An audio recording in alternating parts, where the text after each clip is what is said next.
बातमी आहे सांगलीमधून. 12वीत शिकणाऱ्या आपल्या मुलीला नेट परीक्षेला कमी मार्क्स पडल्याच्या रागातून मुख्याध्यापक बापाने जात्याच्या लाकडी खुंट्याने मुलीला बेदम मारहाण केली. या मारहाणीत मुलीचा मृत्यू झाल्याचा धक्कादायक प्रकार सांगली जिल्ह्यातील आटपाडी तालुक्यातून समोर येत आहे. नेलकरंजी गावात ही घटना घडली आहे. या प्रकरणी वडील धोंडीराम भोसले या मुख्याध्यापक पित्यास अटक करण्यात आली आहे.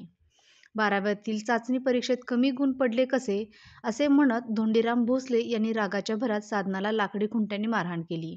या मारहाणीत साधना ही गंभीर जखमी झाली आहे. मारहाणीमुळे तिची अवस्था इतकी वाईट झाली की तिचा मृत्यू झाला. शुक्रवारी रात्री 9:30च्या सुमारास हा सगळा प्रकार उघडकीस आला.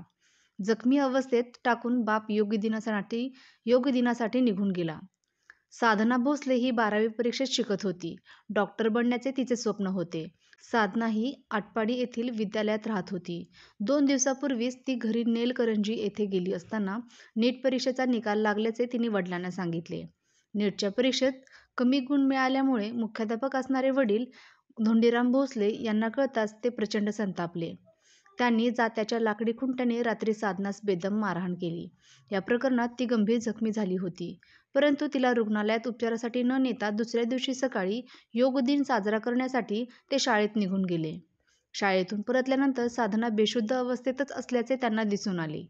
नंतर तिला उपचारासाठी रुग्णालयात दाखल करण्यात आले, परंतु उपचारापूर्वीच तिचा मृत्यू झाला होता. साधना प्रचंड हुशार होती. 10वीत 95% गुण तिने मिळवले होते. डॉक्टर बनण्याचे स्वप्न तिचे होते, पण केवळ नेटच्या परीक्षेत कमी गुण मिळाले म्हणून मुख्याध्यापक वडिलांकडूनच झालेल्या जबर मारहाणीत तिचा हकनाक बळी गेला.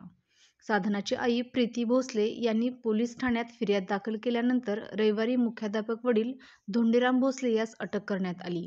पप्पा तुम्ही कुठे कलेक्टर झालात? तुम्हालाही कमीच मार्क पडले होते ना, असे उलट उत्तर साधनाने दिल्याने संतापलेल्या बापाने अमानुष मारहाण केली. या घटनेत मुलीचा मृत्यू झाला आहे. सांगलीच्या आटपाडीतील नेलकरंजी येथे ही घटना घडली आहे. साधना भोसले ही 12वीमध्ये शिक्षण घेत होती.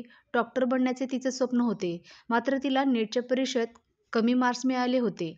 त्यामुळे तिचे वडील मुख्याध्यापक धोंडीराम भोसले हे संतापले.